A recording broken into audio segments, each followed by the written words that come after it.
Seanca është fillu me një kërkesë për konsultim nga ana e kryesuesit të seancës, që në një dakordim të plot nëse ka në mes të grupeve parlamentare,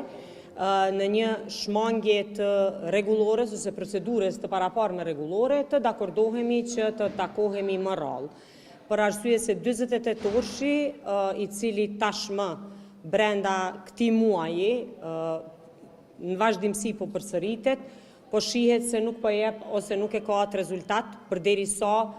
partitë deri tashme të opozitës nuk e kanë asnjë reflektim në raport me përgjegjësinë e tyre për zhbllokimin e punës së kuvendit. Edhe këtu sot dëgjuam deklarata në të cilën e para u akuzuam edhe një herë për shkelje, përkundrejt se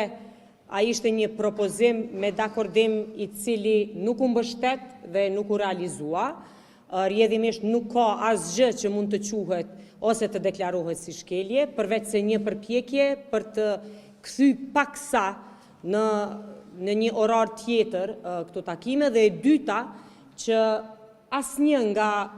3 partitë të paktën ato që deklarohen nuk e ka një qëndrim të njëjtë mbi mbarvajtjen e procesit në seancën konstituive. Të shohim se çfarë do të sjellin ditët në vijim në raport edhe me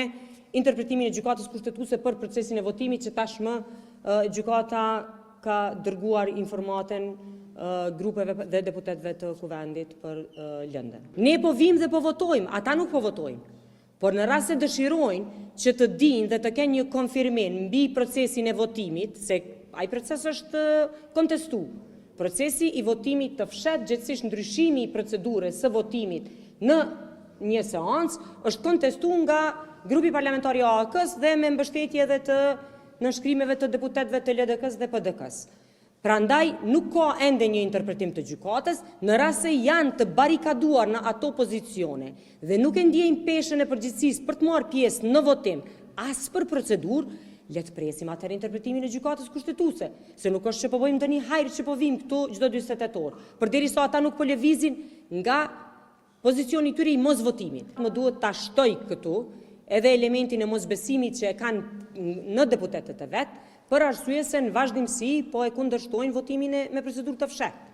Domethënë, ata nuk e kanë besimin që të gjithë deputetët e tyre janë të bindjeve të cilat po prezantohen qoftë nga kryetarët e partive apo nga përfaqësuesit e grupeve parlamentare.